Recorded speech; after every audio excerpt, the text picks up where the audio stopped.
Oh, do you happen to have a match?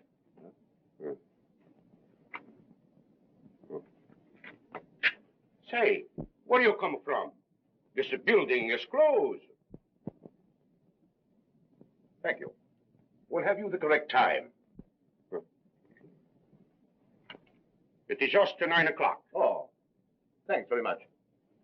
Still, I don't understand.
Police! Police!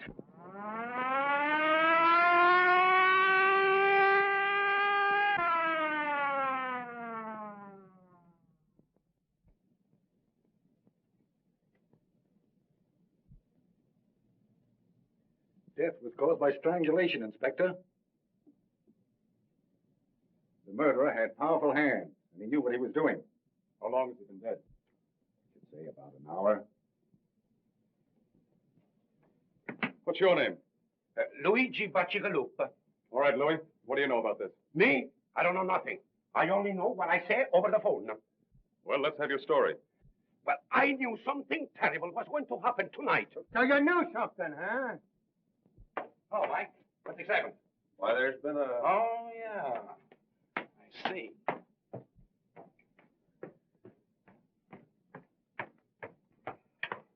Oh, Casey. Come on, Casey, give. I got a date with Inspector Riley. Sure you have. Only Riley don't know it. You go on in and tell him. Then he will know. Come on, scram. Now, you know Riley always lets me in on a murder. How'd you know this was a murder? Easy. I made a quick checkup on the population of the city and found out we were one short. Yeah? Well, if you don't get out of here, we're going to be two short. Ah, you admit it. I'd be victim number 2, so who was number 1?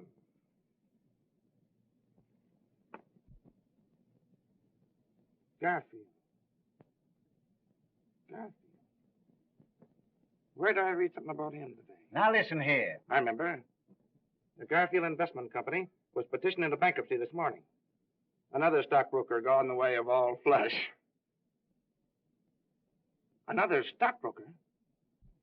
Say, Casey, run in and tell Riley I gotta see him. I got a clue. But Come on now, Casey, come on. I'm sorry, sir, but that Burton guy from the Chronicle is outside. You mean inside? Now listen. All right, Casey. All right, boy. What are you doing here, Burton? Well, you know I always tag along with you on all your unsolved murders. I just thought I'd come along to see that you didn't break the record. Is that so? Well, don't break anything on this story till I tell you to, or there'll be trouble. Ah, you know me. All right, Casey.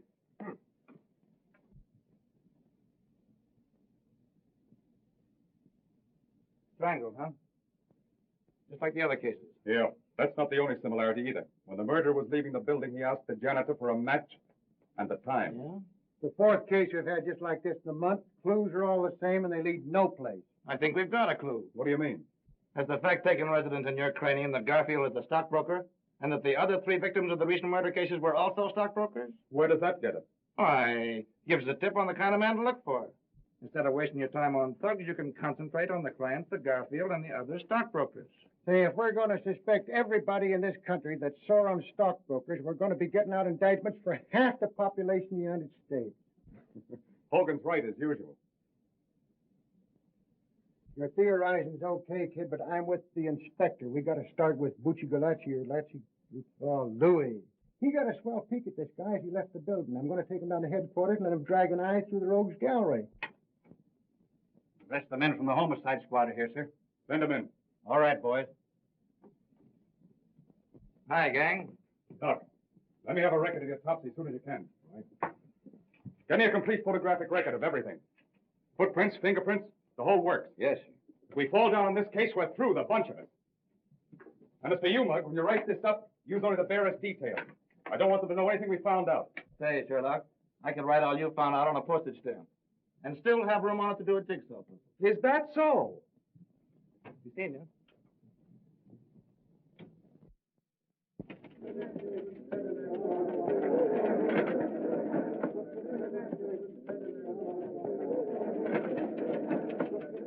And that the opening of the opera season was a brilliant success is shown by the number of socially and financially prominent people who attended.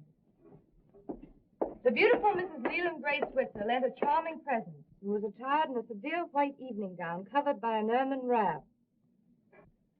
The lovely Miss Myrtle Hempstead was there also, and she wore a gown... Running pants, football cleats, and a spray of rhubarb. And a good time was had by all, because that worthless reporter from the Chronicle favored the gathering by his absence. As to what he was wearing, he was just wearing on everyone. How many times have I asked you not to spoil my record? About as many times I've asked you to marry me. Only up and up, Jerry. How about it? We get a place and raise some chickens? What do you say? Huh? Oh, Jack, I have so much to do. Go away. There you are. Marry me and I'll do all your work for it. I overheard the city editor say this morning that as far as your work was concerned, well, you better snap into it. Oh, yeah? For you, Miss Crane. Thanks.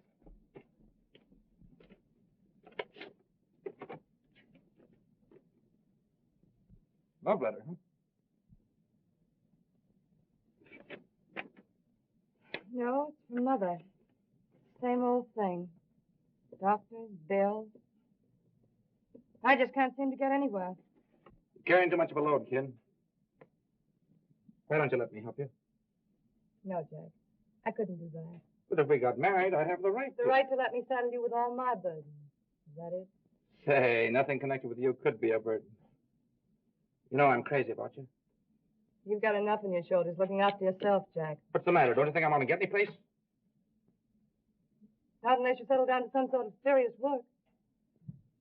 You know, you can write a story with more punch and drama than anybody else in the game. Yet all you do is waste your time in sensationalism. Murder, kidnapping, frame-up, scandal. Well, these guys like Winchell don't do so bad. You're no Winchell, yes. Say, the only difference between me and Winchell is that he's been around more places than I have. And I'm catching up on him fast. Mm-hmm. Yeah. What do you think of the swell little murder we had last night, huh? Now, there you are. You would think that a murder was a show or something. Well, this one's going to be a show. It'll rock the town before it's through. Well, well, Philo Vance himself, in person. Good morning, Miss Crane. Good morning, Hogan. A little bit out of my precinct this morning, but I feel awful good at having solved the Garfield murder. You solved it. Why, you credit-snatching flatfoot. You know it was my idea to have the janitor look through the pictures in the morgue room. Hey, if I hadn't agreed to Bacciagalupi, Louis coming down to the Chronicle, what good would your hunch have been? You mean they've caught Garfield's murderer? Yeah, got him in jail now. Congratulations, Mr. Hogan. That was pretty quick work, wasn't it? But listen to me, they'd had that guy in the Hoosgow 6 hours sooner. Say, what's the matter with you? I come down here to tip you off to a scoop and you treat me like a relative or something. All right, how much is it going to cost me? That is outside my car and my next year's salary. No, I just wanted to see if you got the name right. Terrence Aloysius Hogan. All right, Hogan. You're not a bad guy.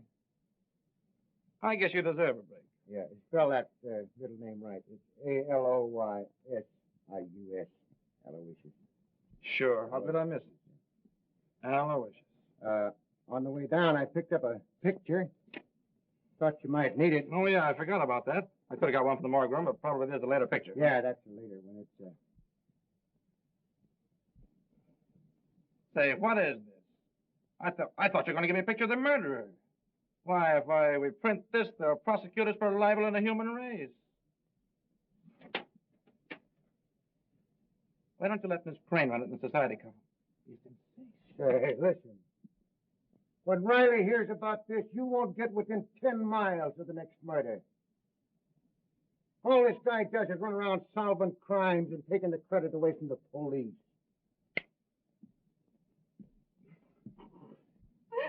Poor Hogan. He means well, but he just ain't bright. Say, kid, what do you know about this big shot Breen, anyway? You mean Jerome Breen? Yeah, that's the baby. He's been giving the socialites an awful play lately. More on your line than mine. Well, I haven't got time to look him up in the files just now. Let me see. He came to town about 2 years ago. Mm-hmm.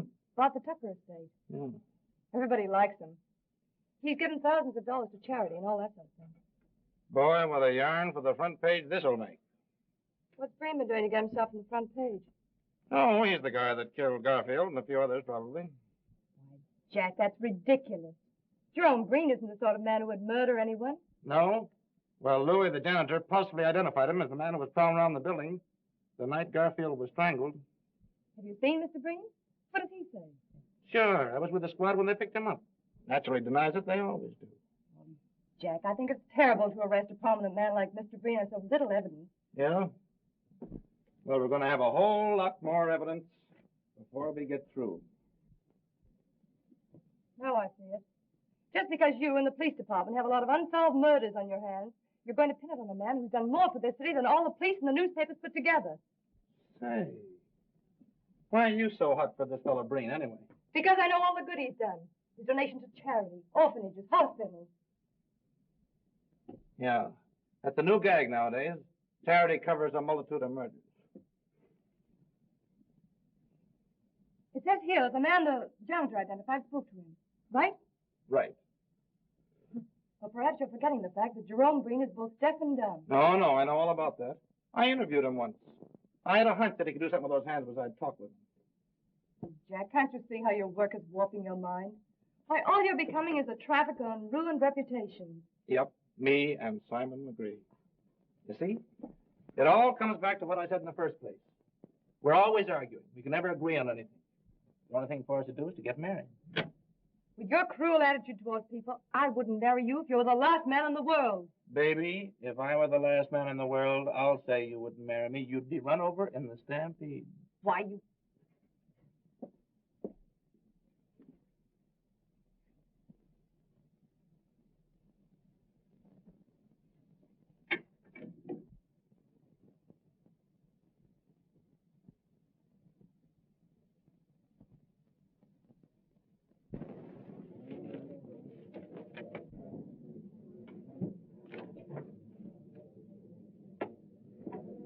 Evidently, the prosecuting attorney is considerably worried.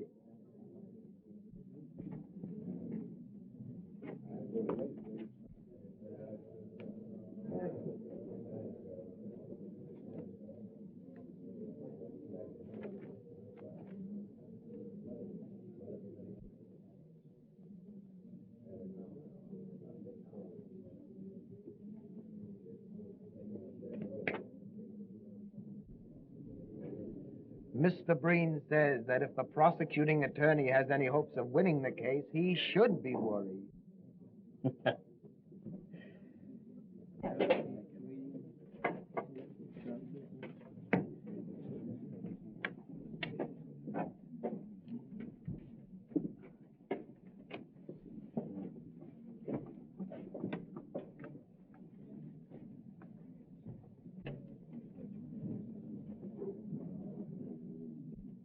Jerry, look, if that guy can't hear what people are saying to him, I'll eat my hat. Oh, don't be silly, Jack. Why, all intelligent deaf people are lip readers. Oh, yeah? What do you think, Chief? Will they get a conviction? I don't know, Hogan. It's got me. All the state has to go on is the testimony of this janitor.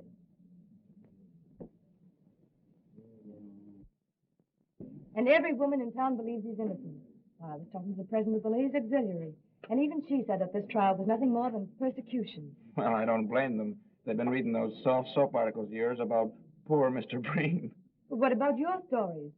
Calling him the Sphinx and everything. Well, Here, the Supreme Court of New York now in session.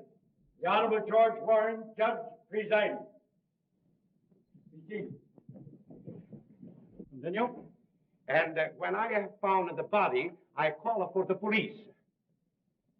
If you were to see this man again, would you recognize him? Sure. I have seen him again. You have? Where?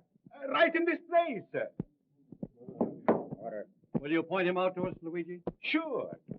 That's him, down there.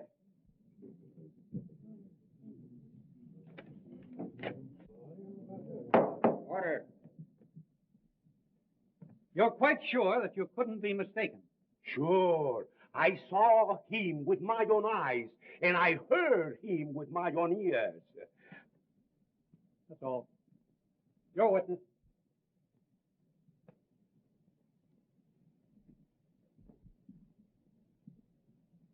Mr. Bacciagalupi, have you ever had hallucinations? Come again? Order.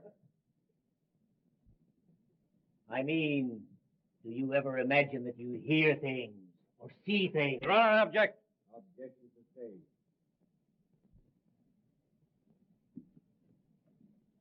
Mr. Bacciagalupi, you are positive that you heard Mr. Breen speak to you? Yes, sir. Suppose I should prove that it would be impossible for Mr. Breen to speak. Was you there? Order.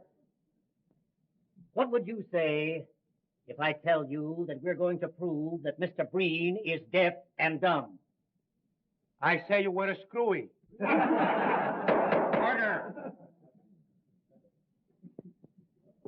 You take a drink now and then, don't you? Sure. I have the cold almost all of the time. It was cold the night of the murder, as I recall. Maybe you took a few drinks of whiskey to warm you up. No, sir. No. Think now. That was 6 weeks ago. How can you be so sure? You mean I am sure that it wasn't a whiskey? Yes. I never took a drink of whiskey in all my life. What? It was a gin. Order. That'll be all. Yeah. Your witness, Mr. Prosecutor. Is that all with this witness? No more questions. You are excused. Huh? Thank you. Mr. Breen, can you tell us where you were on the night of the murder? Mr. Breen says that he was at home, in bed. Now, Mr. Breen, can you tell us of anybody who saw you at home on the evening in question?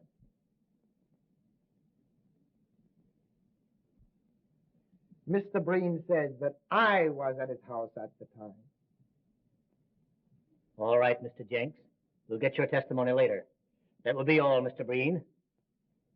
Your witness. You see, if Mr. Breen weren't innocent, he could have hired a flock of witnesses to prove an alibi. Yeah? And if he's the shrewd boy I think he is, that's just what he wouldn't do.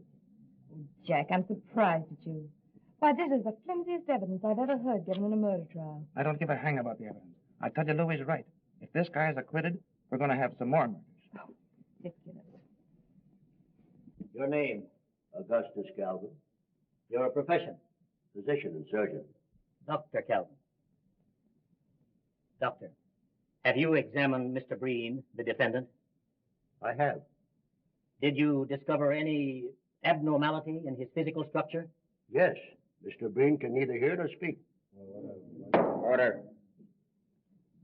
Just what, specifically, is the cause of his misfortune? Mr. Breen has paralysis of the vocal cords and the oral nerves. Well, just how long, in your opinion, has this condition existed? It was congenital. He was born with it. Order. Thank you. That'll be all. Your witness. The court, please. I move a recess until physicians appointed by the court have had an opportunity of examining the defendant. Motion granted. Court adjourned until 10 o'clock tomorrow morning.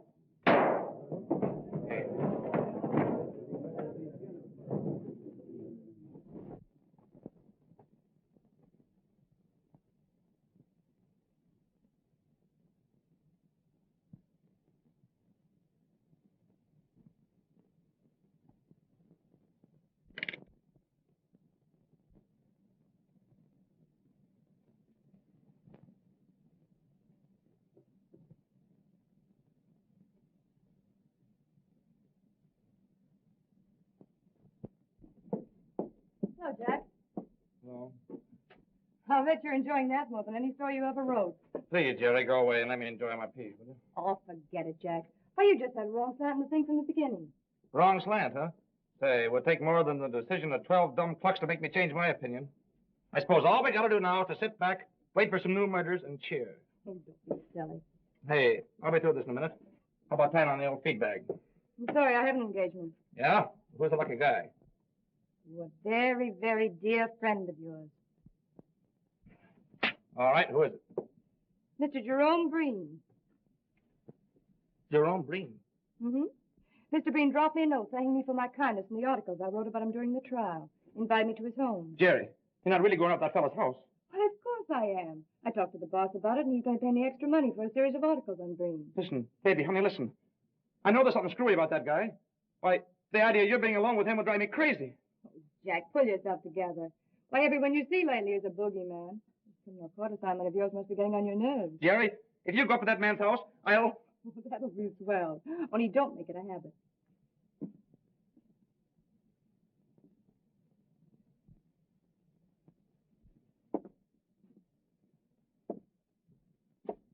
You, Mr. Burton?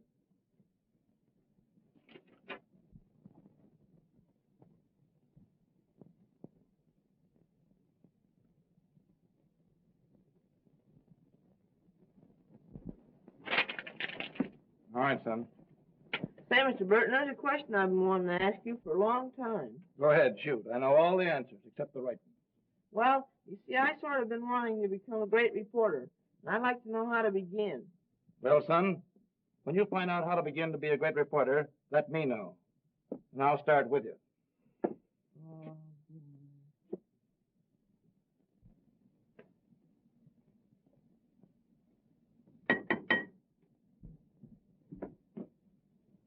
How do you do? How do you do, Miss Crane? Won't you come in, please?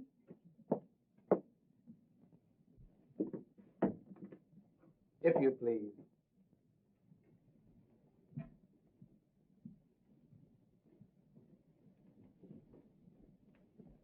It was so good of you to invite me, Mr. Breen.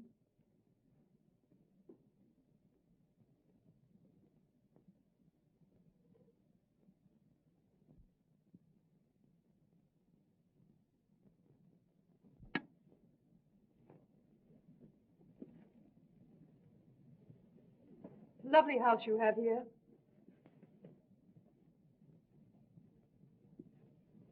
Mr. Breen says that the house is far lovelier for your presence. I certainly wish to congratulate you on your acquittal, Mr. Breen. The whole thing was preposterous.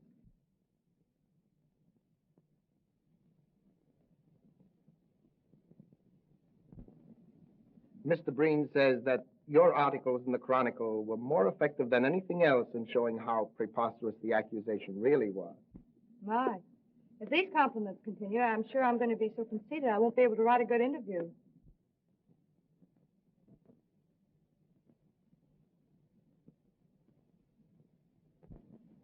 Well, why write one then? And Mr. Breen is afraid that an interview with him will have one boring necessity. I don't understand.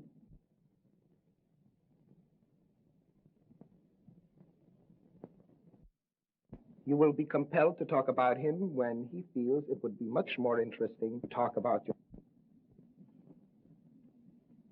You know, Mr. Breen, an interview always begins in the same way. Where were you born? Mr. Breen has jotted down some of the facts of his life that might be of interest to your public.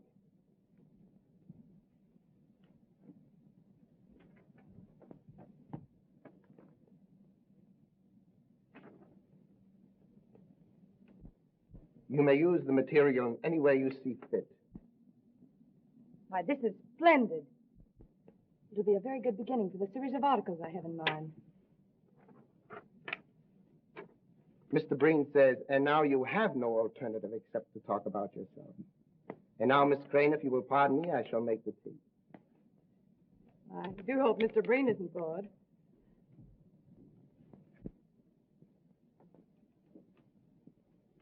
Hey, Tony, Yes, sir. fill him up again. This, 3 points and 2 fifths. Pretty good, eh? Okay, then.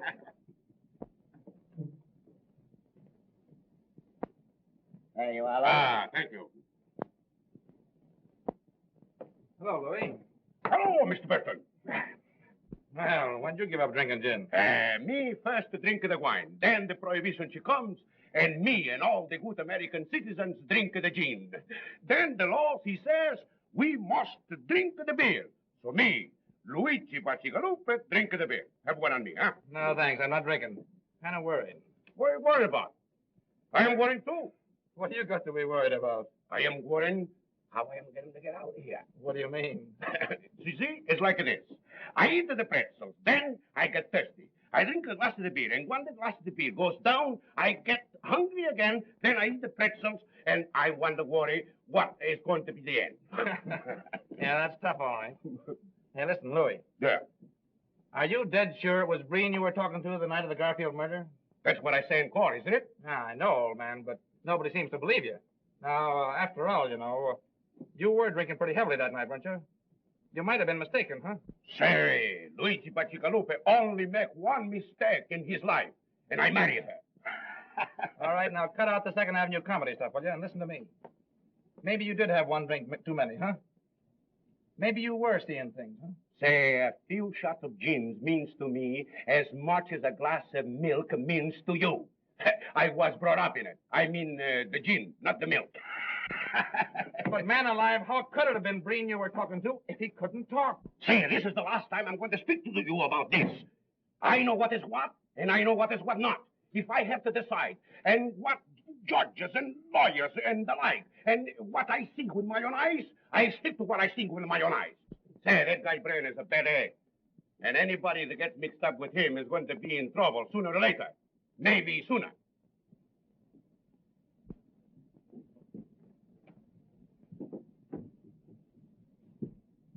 I don't believe Mr. Breen was expecting you, Mr. Werner. Well, I've got to see him. I'll wait.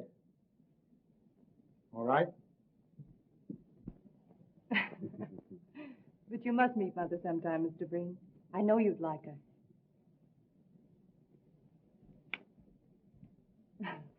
Mr. Werner's calling. Oh, I had no idea it was so late. I simply must be going.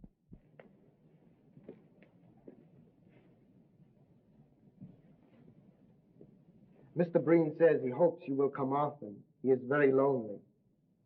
You're very kind. And it is so restful here. I'm afraid I'll wear out my welcome. Thank you. Goodbye.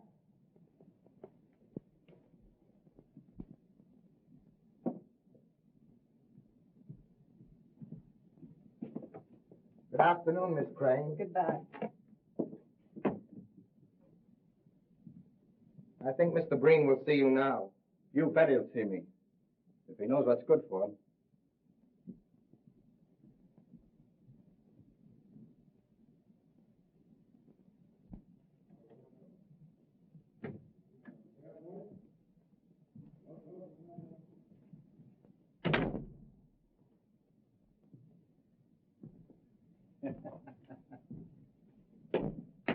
Oh, boys. Hello, Hogan. Rally in. Yeah, he's in. You better stay out. What's the matter? Hydrophobia. Ah, well, he's always glad to see me. Hey, listen, you. Did you hear what I said? I said no. Well, go ahead. Make it snappy. What do you want? Me? Oh, I just dropped in for a drink. You know better than to drop into a police station for a drink? I don't know what this country's coming to when a guy can't get a drink in a police station. Come on, Scram, I'm busy. That's all right. You're not bothering me. See where your girlfriend Jerry's playing around with your old pal Breen. Yeah, that's what's got me worried. Why don't you do something about it? I can't, Jim. I've talked to her till I'm blue in the face, but you know how a dame is. The more you knock a guy, the more she's for him. I'm sorry for you, kid, but I get grief of my own. I'm not in so strong with the police commission. Hey, Chief, there's a Mr. Werner here to see Burton. Werner?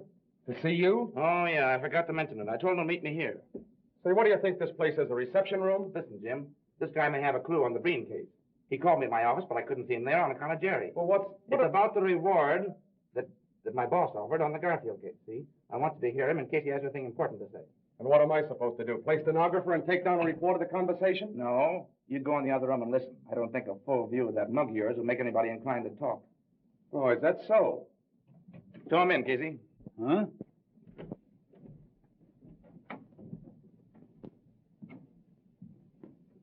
Hello, Mr. Warner. All right. Have a seat.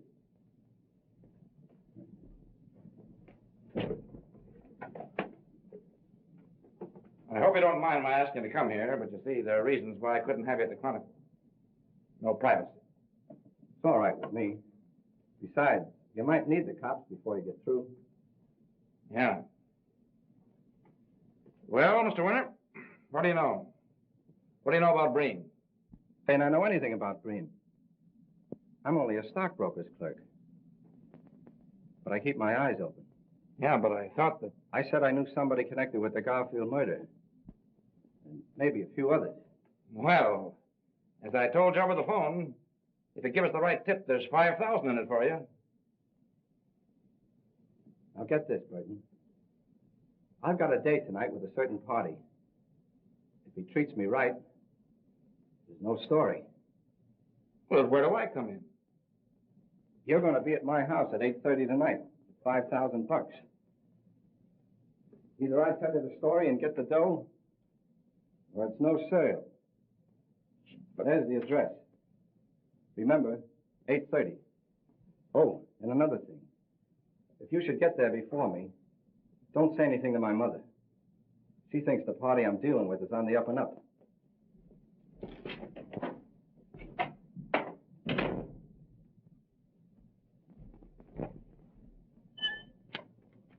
Well? We'll be there tonight at 8:30.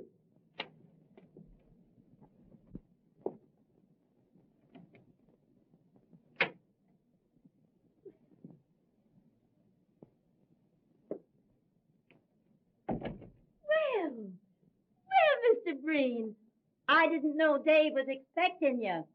I think he's taking a nap. I'll go call him.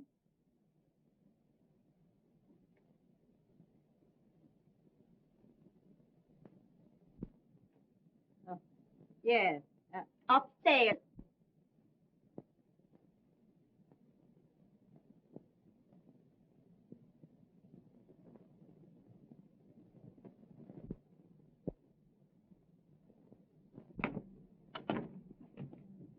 Well, I hope this isn't another wild goose chase. Well, anyway, it won't be a total loss. A good speakeasy in the same block. Find the wisecracks. Better get going. It's 8:10 now.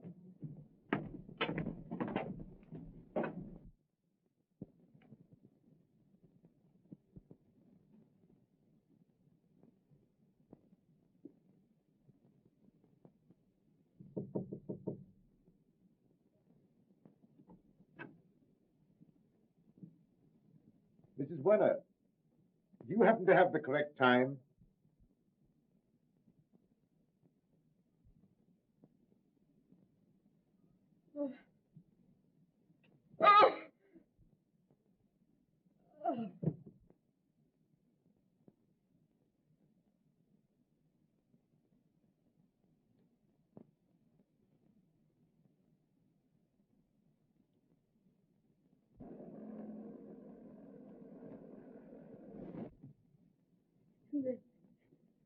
Then Breen, when he asked me the time, I couldn't remember anything else.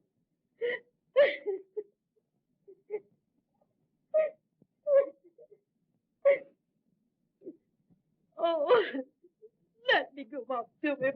No, you mustn't do that, Miss Werner, please.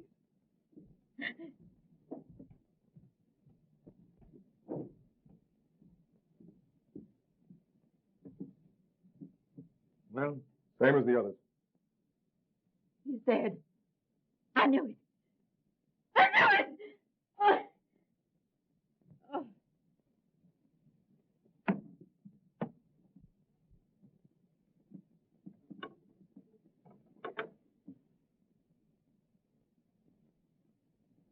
What are we going to do?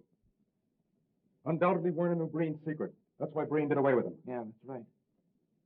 We're going to that skunk's house. Hey, what about her? We'll take her to the neighbors. Come on.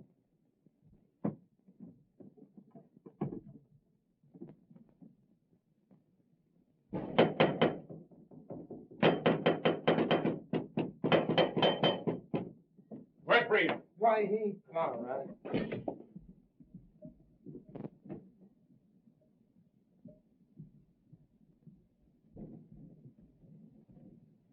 Get up, Breen.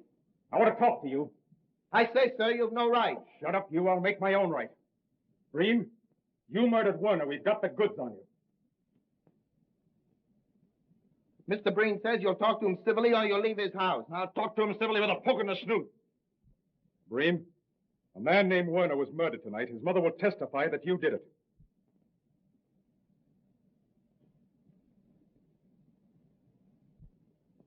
Mr. Breen says, why don't you arrest them again and make yourselves the laughing stocks you were in the Garfield case?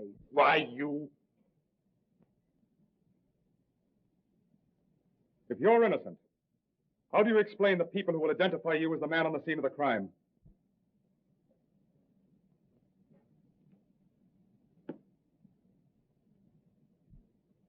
Mr. Breen says, if you look at the matter calmly, it is easily explained. The watchman on the Garfield case was obviously drunk and might have identified anyone. And Mrs. Werner, after her son was murdered, probably had an hallucination caused by what she'd been reading in the papers.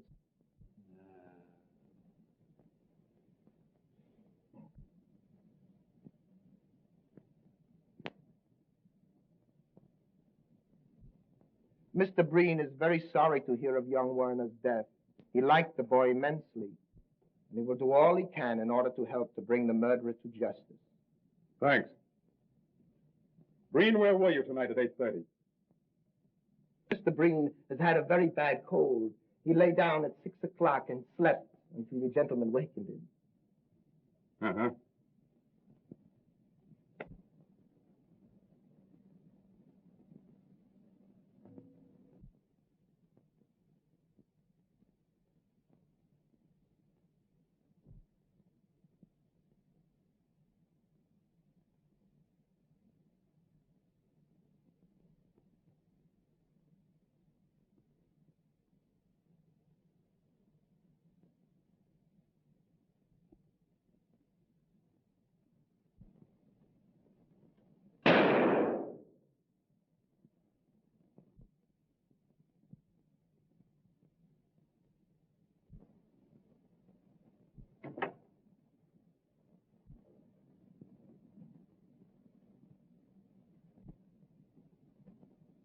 Say, why should Breen have a piano if he can't hear music? Mr. Breen has the piano for the enjoyment of his guests. Oh, yeah.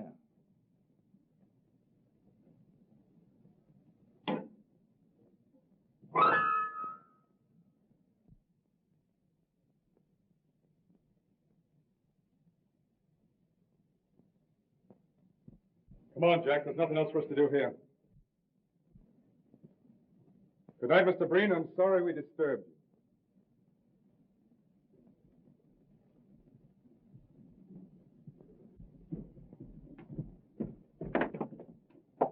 Good night, gentlemen. Say,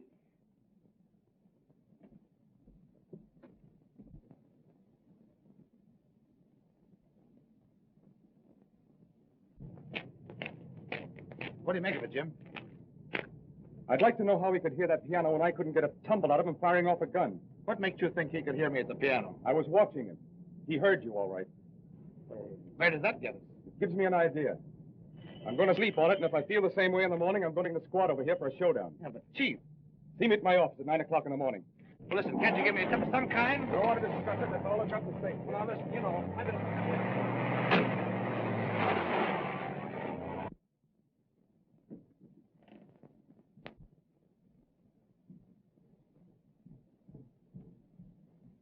That copper is onto something.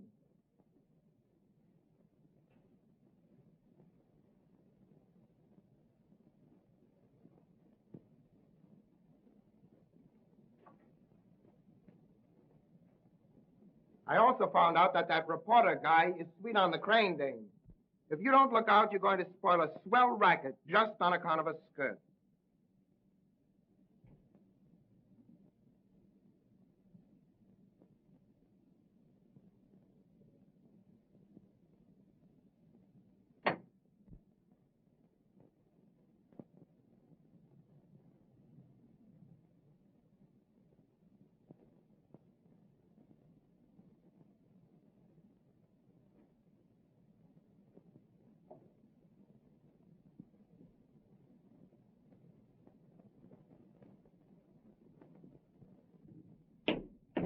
Hi, boys. Hi, Casey. Hey, wait a minute.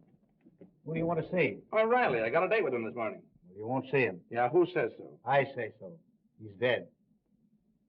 Riley. Yeah. The chief was found murdered early this morning. But where? How? You'll have to ask Hogan. He's been put in charge of the precinct. I should have known it. Riley was on the Breen. He had to get him.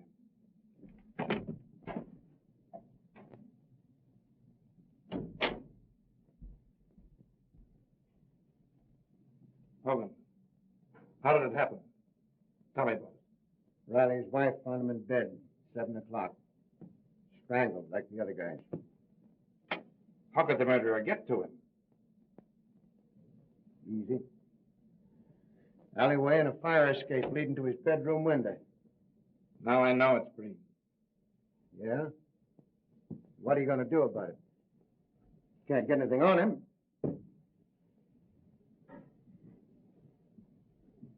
What a swell break I get. For 15 years, I've laid for this inspectorship, and now they hand it to me with 5 unsolved murders staring me in the face. What's the police commission got to say? They give me 2 weeks to find the murderer of Riley, or I'm canned. You can send in your resignation right now. You get anything on Breen, he'll take care of you just as quick as he took care of Riley. Yeah. I wonder why he went after Riley. Riley found out some kind of clue at Breen's house last night. He's going to tell me about it this morning. Breen got wise to him, pumped him off. What was you and Riley doing at Breen's house last night? We went up there on the Werner murder. Couldn't get to first base. And what's the lowdown on that Warner case? I was somewhere else. He got Werner for the same reason. Werner got wise to his secret. I tell you, that guy Breen's a maniac. He'll kill anybody who finds out about him. I wonder who else might stumble onto that guy's secret. We might just as well tip him off to stay away.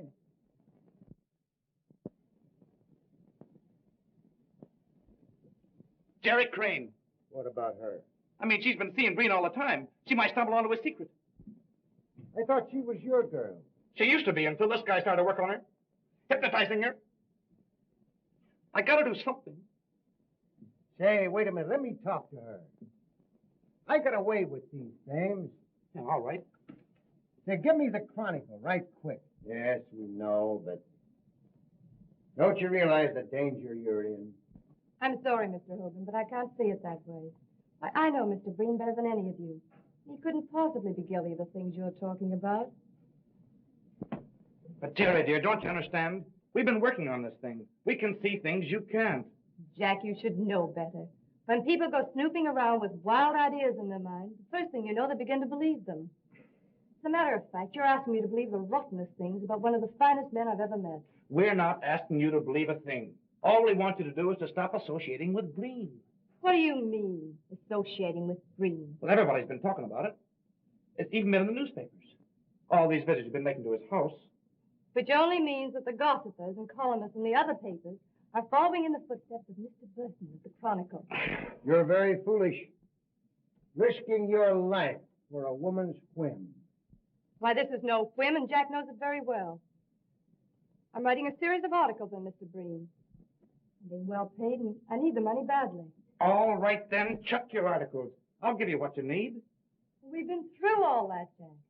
How many more articles have you got to write?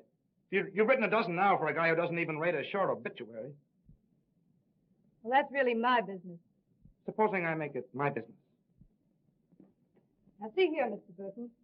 I like Mr. Breen, and I'm going to see him whenever I want to. But, Jerry, listen, honey. Don't go now. Have dinner with me and talk it over. As a matter of fact, I'm having dinner with Mr. Breen. What? Don't you realize that bird has bumped off 2 men in the last 24 hours? Don't that mean anything to you? What? Yes.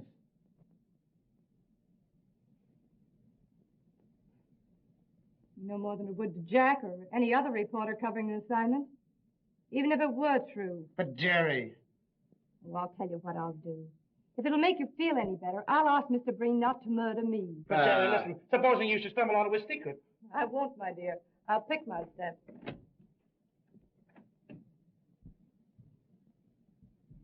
Hogan, I don't care what she says. She's liable to go up to the house tonight and never be heard of again.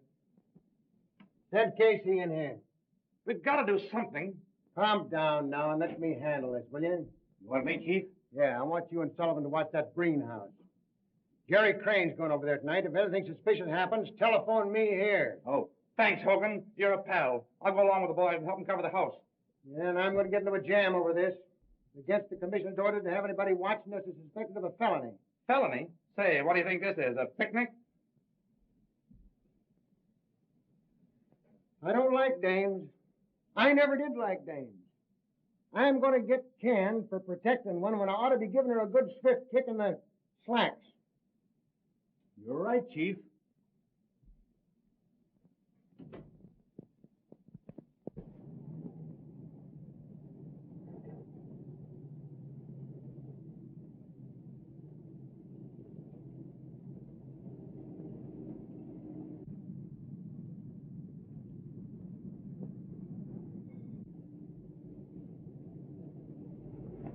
Is that the Crane dame just went in the house? Yeah, I was talking to Burton when she went by. Just our luck. She's a good-looking dame. We're liable to have to wait here for hours. Well, it's Hogan's orders. We better keep circling the block.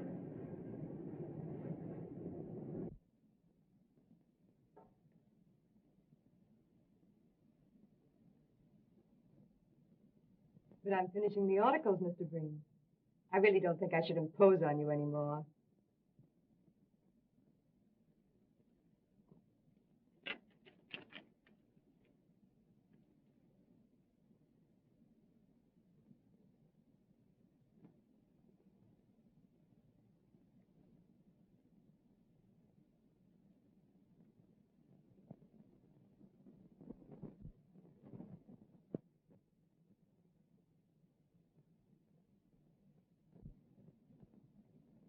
I can't see any reason why I should stop coming up here.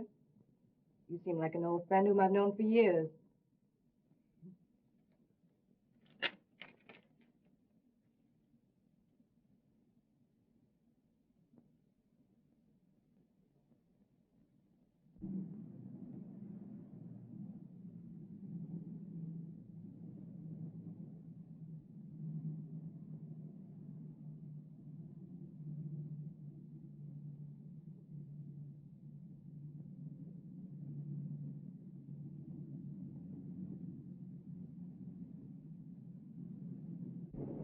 Got a cigarette, Casey? Sure.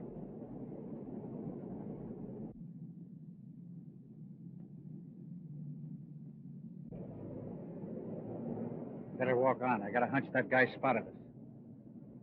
Well, so long. So long.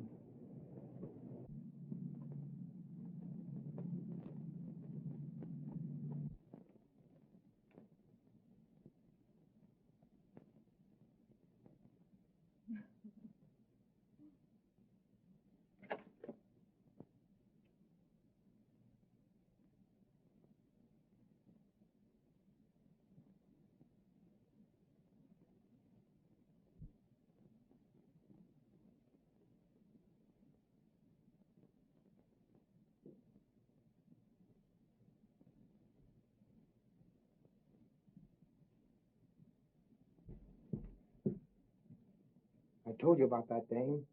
There are a couple of dicks outside watching the house.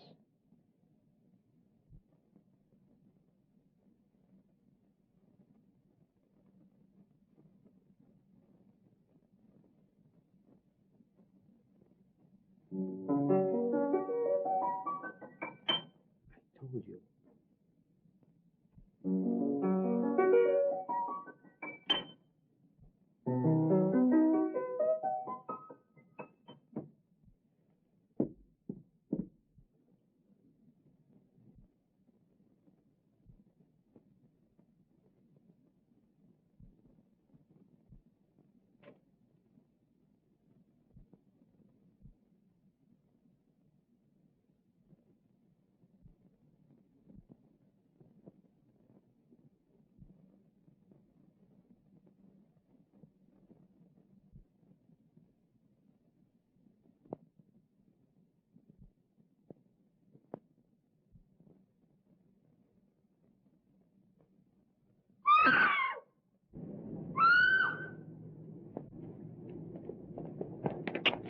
telephone Hogan. Come on, Casey, quick.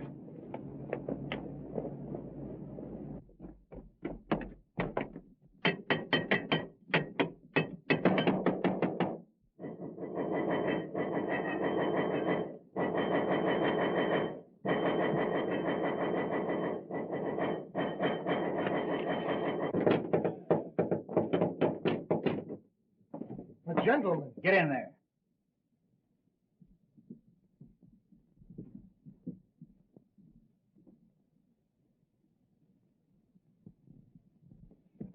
Where's Jerry Crane? Now listen here, You shut up. What have you done with it? Casey, I'm going to search the house. Keep these two birds covered. Right.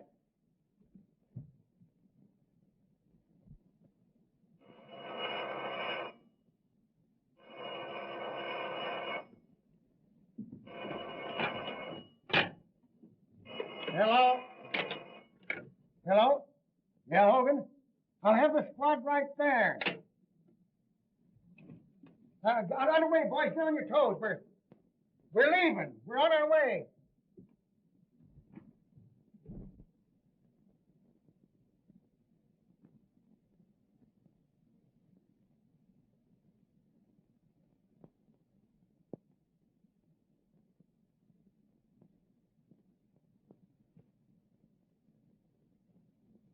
Hey, do you think I'm going to believe any of that junk you've been writing?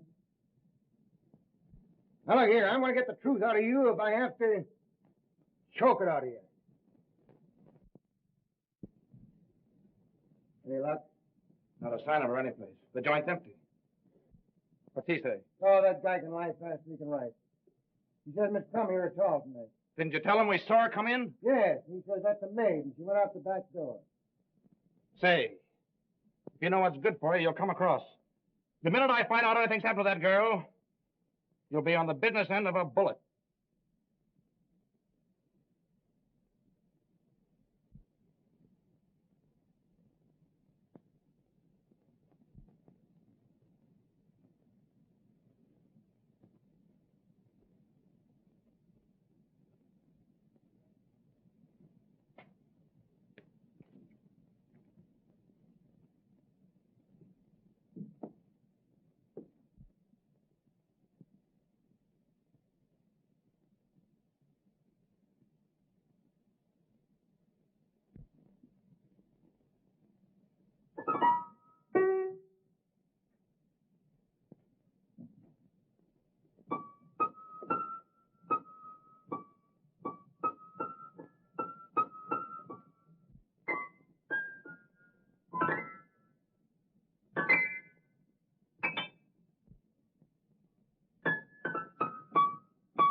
Hey, can that racket. You just ain't got no ear for music. Besides, I think a lot better when I play. Yeah? Say, I got a hunch I've got the secret of this mystery right at my fingertips. I tell you, Jerry's right here in this house. Yeah, that's right.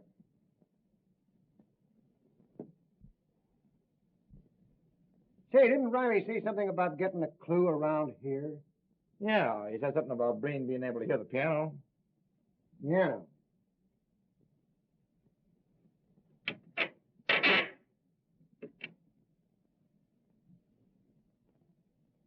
Well, I don't know what kind of a clue he'd get out of that. Yeah. Whoopsie.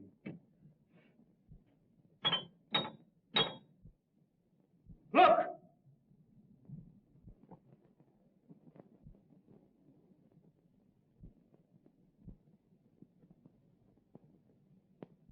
Get that guy!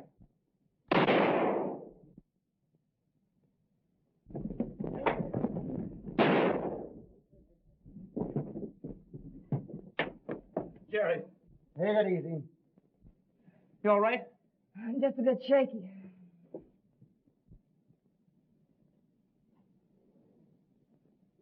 Yeah, you take it easy there, boy.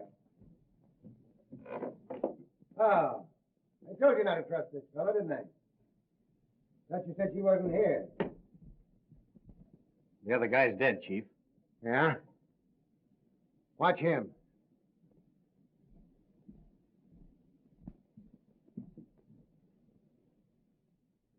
Well.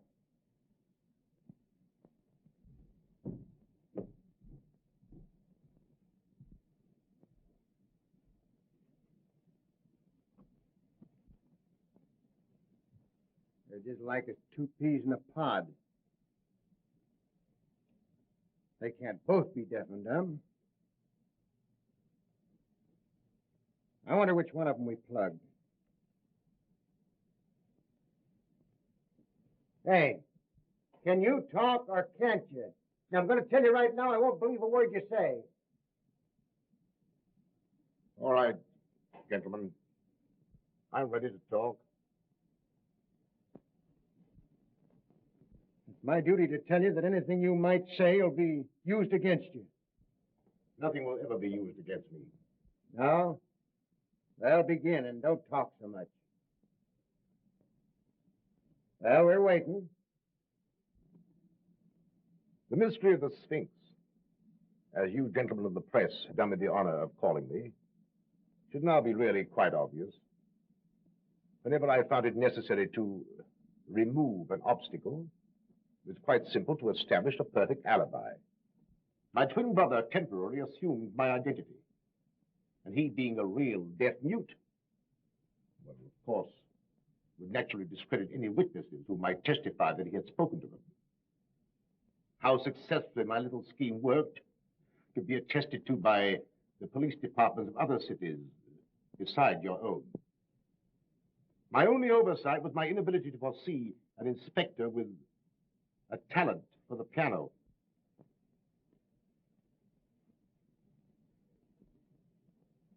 So you admit that you got Garfield, eh? Unfortunately, I did.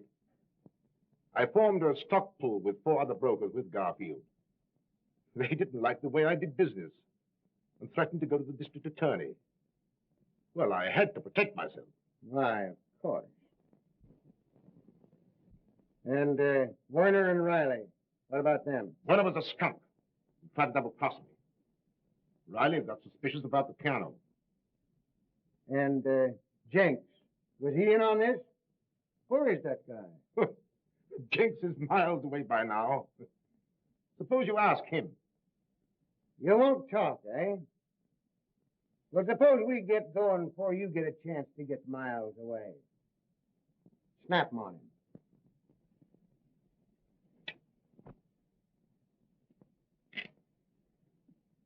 All right. I'm ready.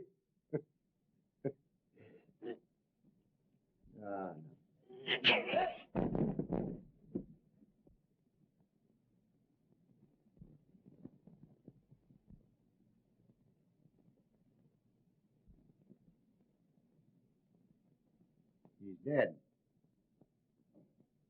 Must have been heart failure.